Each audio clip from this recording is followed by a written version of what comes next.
Hi everyone, this is Neil, and what I'd like to work with you on today in this video is to take you through a way of planning and designing sessions which is called direct instruction. Now, we're not quite at this stage at BIM yet, but direct instruction is very useful in two particular contexts. One, if you're working with larger groups, and the other one, if you're dealing with slightly more, as it were, academic subjects. Because as we know, and as we've discussed in the PG Cert sessions together, it's much more difficult to have one-to-one interactions between yourself and students in larger groups, obviously. And there's a massive problem that you see everywhere, not just at BIM with academic subjects, which is that there's loads of content, presentation, information thrown at students, and precious little opportunity for the students to actually process and apply and think through that information. And both of those are problems because both of those lead to surface learning strategies on the point of the students and very poor retention from the students. So what we're looking for, is some weapons of mass instruction, things that are going to be effective. If you want to read more on some of today's ideas, then actually there's some very useful information in Visible Learning for Teachers as well, and there's a very basic introduction to direct instruction in there, so you can go and have a little look. Now, if we look at Hattie's top 30 effect sizes, and we're thinking now particularly about the things in those 30 effect sizes that are within the control of the teacher. As we know, some things are more to do with the student or the institutional context, but things that are in our control as a teacher. Some of the things that are very, very effective are, first of all, Piagetian programs. We will come on to looking at the work of Piaget next time we meet, but this is really to do with tuning in not to what students know, but to the ways in which students are thinking, because over time the ways in which students think become more complex. And one way of approaching our work with them is actually to help them develop the complexity of their thinking and have a primary focus on that rather than the focus just on the content that they're working with. It's highly effective. We know that providing formative evaluation to teachers is really important. Things like PG Cert observations, that you're getting formative feedback on your teaching as you go along so that you can course correct and develop your work. Classroom discussion, obviously really important if it's scaffolded and purposeful, and students are working in their discussion towards higher order learning outcomes. Think of Bloom's taxonomy. We want to be up to, in the right hand end of that, where there's critique and debate, and students are challenged to provide evidence for their viewpoints, and that in the discussion itself, what they're doing is they're modelling forms of critical thinking and learning how to do critical thinking in speech, which hopefully then translates into them being able to do critical thinking in writing, rather than it just being what I always call pub talk, unsubstantiated opinion. It's teaching students the difference between opinion and argument. I think that's really significant for a lot of our undergraduates. We know that teacher credibility and clarity is extremely important. That becomes harder, however, to fully achieve in a large group, certainly in terms of clarity, because as you know, in small groups, very often students need things explaining in different ways until they get it. If you're working with a very large group, very often we only explain things in one way, and it'll land with some of the people in the room, but it won't land with others. And we may not necessarily know that because it's difficult to have the kind of interaction in a large group which lets us know that. It takes a lot of courage for a student to stick their hand up in front of 70 other people and go, it might just be me, but I don't get it. And obviously, if you create a super safe environment, it does happen actually. But it's unusual. We know the importance of making sure that every individual student is getting tailored feedback so that they're always aware of what's my next piece of deliberate practice, what do I need to work on next. We need to provide time and space for students to step back from their learning and use metacognitive strategies which are designed to help them go, okay, am I learning effectively? Could I be learning more effectively? Could I be doing this better? We know that classroom behaviour impacts on student learning, and one of the things that most gets in the way is low-level disruption. We also know through observing larger classes that there's more low-level disruption going on. Little conversations break out, people start using their phones. It's much harder to, as it were, create an optimal environment in which that doesn't happen with more students. We know that it's really important that students have the opportunity to have both spaced and massed practice. So massed practice is when you focus very much on one thing for a short period of time and do it over and over again. And spaced practice is when you then have the opportunity to come back to it a few weeks later and remind yourself and think, oh, can I still do it? And with very large classes with lots of content, we very rarely revisit things. And there's the whole idea of direct instruction, which I'm going to come on to. Now, the reason I've kind of run you through some of these strategies that we know work really well. And by the way, all of these are in John Hattie's book. So if you just heard one of those and thought, oh, that sounds like that would be useful and relevant for me, then go and have a look, because what we're trying to do is develop the different strategies in teaching and learning that we're all comfortable using. But the problem is that these mainly get harder to fully achieve the larger the group is. I'm not saying that you can't do them. I think I've probably tried to use all of these effectively in large groups, but they get harder to fully achieve. Direct instruction, however, is one strategy that does scale, and I've found it scales very, very effectively. I've used direct instruction as a way of shaping and planning my sessions for groups of 500, 600, and I promise you it works really, really well. So we've looked at some other ways. In the first module, we looked at some other ways of planning sessions. We looked at the idea of constructive curriculum alignment. We looked at the idea of using a Kolb cycle as a way of planning a session. We looked at the sort of the what people often call the Nike swoosh, or the tick, or the Thew curve. That thing about the way in which the energy shifts and moves during a session. And we looked at the idea of using present, apply, review. If you've forgotten all that stuff, the slides, go back onto the blog, and that was stuff that we did in the second 2-day intensive together of the first module. So you'll find all of that there. What I'd like to offer you now is another way of planning and designing a session that, as I say, is particularly useful for large groups, and it's particularly useful if we're feeling a bit anxious about this works for small groups as well, by the way. If we're feeling anxious that we're delivering lots of content and we don't really know if students are getting it, because this moves us away from the content and towards getting students applying and using the content. And obviously, we know how important that is, particularly with more declarative content. It's very easy to just deliver it all and not actually get them using it in any meaningful way. When I say use it in a meaningful way, by the way, one of the things I'm specifically thinking of here is looking at the end of course assessment. And very often the end of course assessment will use a verb that comes from one of the final two right-hand columns in Bloom's taxonomy. There's lots of stuff about analyse, evaluate, critically evaluate, argue, whatever. All of those kind of things that are requiring students to use higher level cognitive skills. What I often see happening is that the teaching is happening at the left-hand end of the Bloom's column. There's lots of just like, here's some information, try and absorb it, memorize it, be able to recall it, be able to explain it in your own words. There's lots of knowledge and comprehension going on. And what doesn't happen is that students in those sessions aren't actually modelling and practicing the higher order skills that we're actually assessing them on. There's a gap between the level at which the instruction occurs and the level at which the assessment occurs. I think it's kind of fundamentally unfair on students when that happens. And we often kind of expect the students to cross that gap somehow by themselves. I'm not saying that we do this consciously, but it's a useful way of checking in right now and go, ooh, is that going on in any of the courses with which I'm involved? Because the chances are it probably is, because I see it everywhere, all of the time. So here's a nice little quote from John Hattie where he says, okay, one of the more successful methods for maximising the impact of teaching and enabling teachers to talk to each other about teaching is direct instruction. I know that many teachers find the mention of this phrase anathema, in other words, they think it's awful, to their concepts of desirable methods, because it's so often incorrectly confused with transmission or didactic teaching, which it is not. I have to say, the first time I heard the words direct instruction, in my head I thought, what, you mean lecturing? And actually, it's not didactic teaching, lecturing. It's not transmission, which would be lecturing. This is a way of really involving students in processing the content that we're delivering. And direct instruction has a number of steps, which will be familiar to you really from the whole concept of constructive curriculum alignment, and which bring us back to that perennial BIM issue of making sure that students are working in between sessions. So the steps in direct instruction are, first of all, and I would assume that everyone's doing this already, we get very clear about what the learning intentions are for the session, so expressed in our learning outcomes. What is it that we want someone to achieve in this session?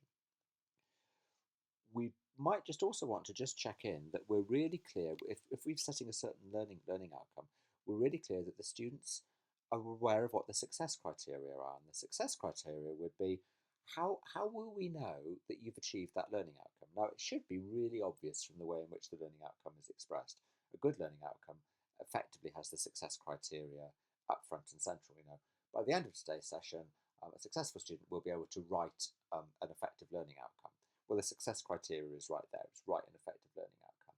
So, it's a good way actually of checking whether you've got a well-formed learning outcome. And we also need to be clear with the students when they're going to be held accountable for what they've learned in the lesson. Is it in the lesson itself? Is it, well, by the time you come back next week? Is it, well, it's going to be in the exam, so we need to be clear about, when you're going to be accountable for your learning. We need to begin the session by building some commitment and engagement from the students. It's those strategies that I'm seeing many of you using around, well, finding out what students already know, or asking them to set their own goal, or asking them the question, okay, what might be useful for you in learning this skill? So there's some sense that the students have ownership over what's going on. Now, what we then have is a process of the teacher providing the new input. So let's say we're talking about a very declarative session. You're giving students some kind of information. But what direct instruction then adds to that is the idea that, as well as providing students with new information, we then model for them, okay, what do I want you to be able to do with this information? Do I want you to be able to debate? Do I want you to be able to justify an argument by providing evidence? Do I want you to be able to critically analyze the things I'm saying? Those are really, really important high-level skills. But often to students, the minute they hear any of those words, it's as if there's just this sort of buzz, or they've got their fingers in their ears going la la la la la, because they can sound like really meaningless words. What we need to do is actually model in front of them, what do those verbs mean in action? What does critical evaluation actually look like? What does having a debate actually look like? What does supporting your argument with evidence actually look like? And then we check that students have understood not just the content, but the thing that it is that we want them to do with it. That then leads them on to actually then having some practice. And in a room of 600, you can get them practicing, the idea of presenting an argument to each other or debating something. They have guided practice and feedback, and the feedback may very well come from other students in a very large group. And then we close the session by helping students recognise, organise and consolidate, well, what have I learned this session? And I always like to check in on what have I learned in terms of the new content and the new information, but what have I learned in terms of my skills of doing something with that information, okay? It goes on, however, because then what we want to do is we want to set the students the possibility for further independent practice, particularly in new contexts. So in other words, right, this is how this lesson's going to carry on over the coming week. This is what I want you to do over the coming week, which would be extending what we've learned today. It might be about engaging with some other content, or engaging with other ways of using it, or actually finding ways of using this content for myself in a different kind of context. And then at some point, there's going to be student assessment, either formative or summative, and then we're going to have some evaluation from the students about how well this whole process worked for them. And if you want to have a little look, this is all adapted from John Hattie in chapter 4. So, in summary, that we need to have clear learning outcomes.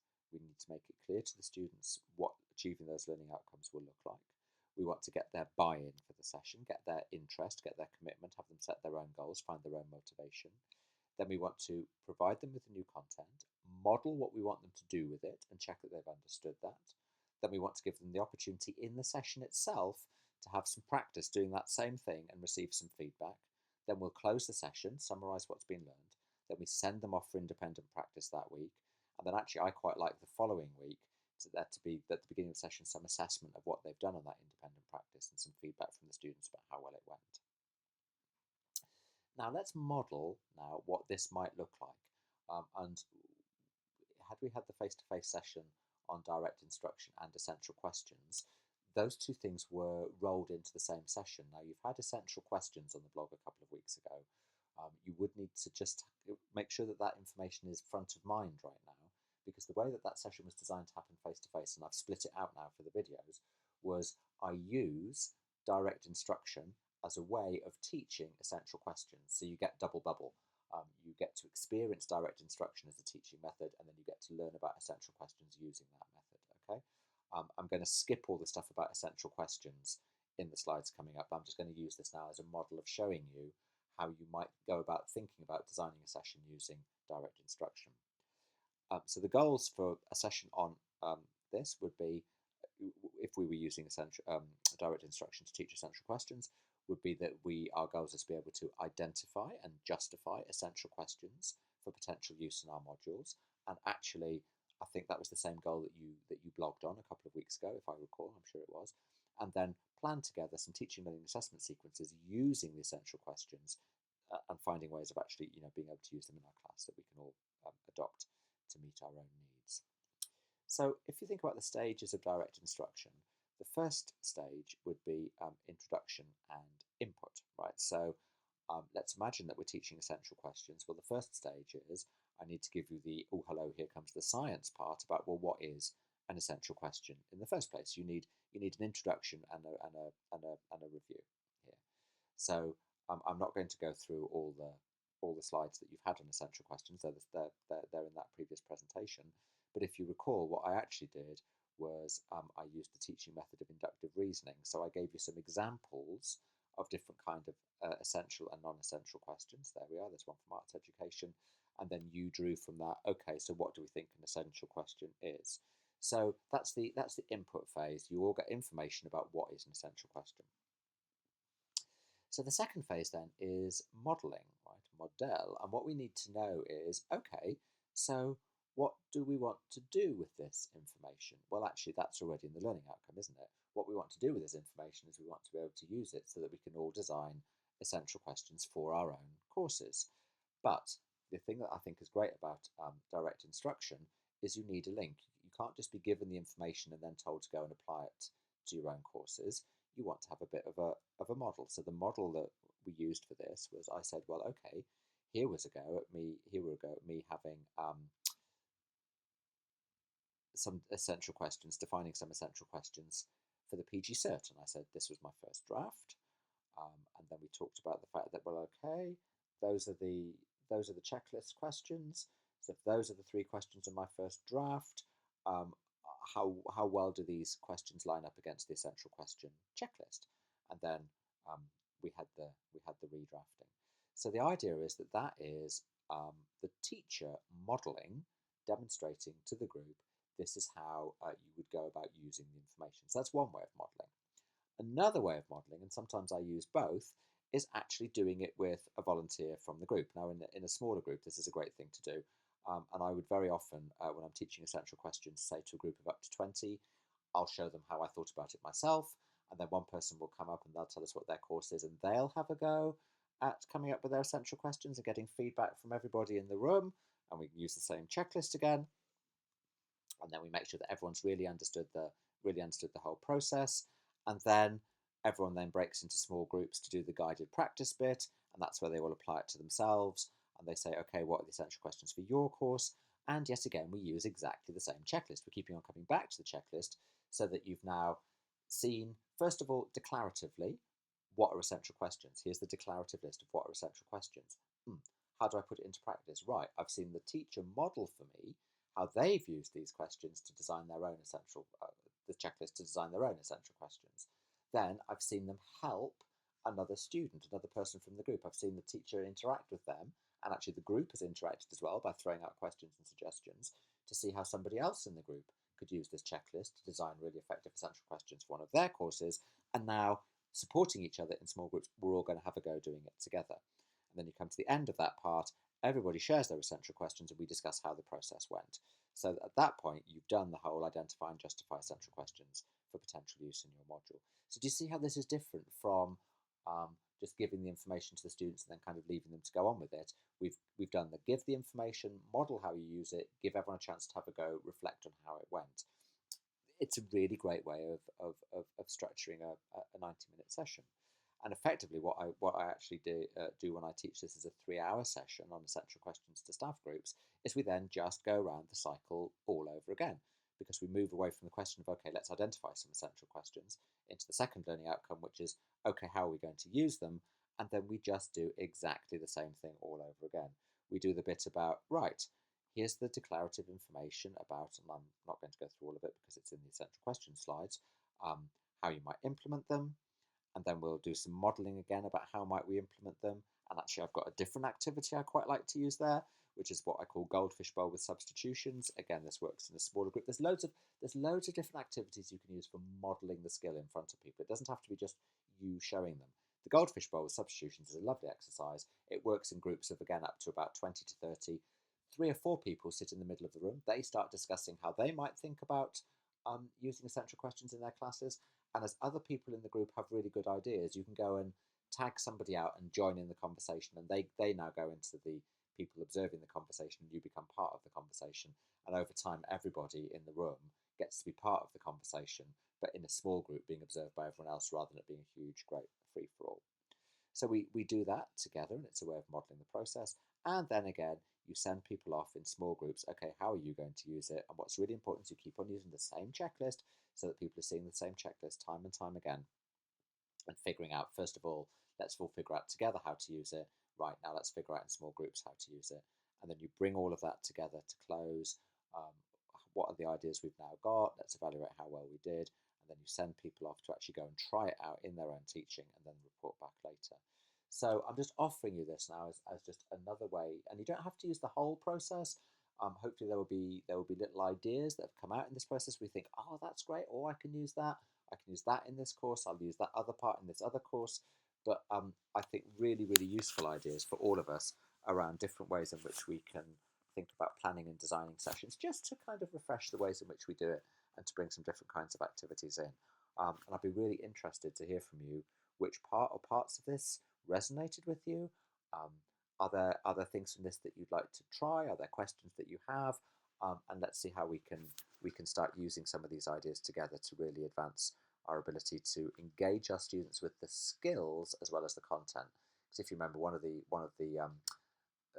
7 practices of good education is always teach the skills and the content together, and that's something I think that it's the time that as a community at BIM, I don't think we're always great at that. I'm not saying that any individual listening to this presentation is or isn't great at it, I don't know, but as a community at BIM, by and large, I think we're not good at teaching the skills and the content together, particularly around the more declarative stuff and the more academic stuff.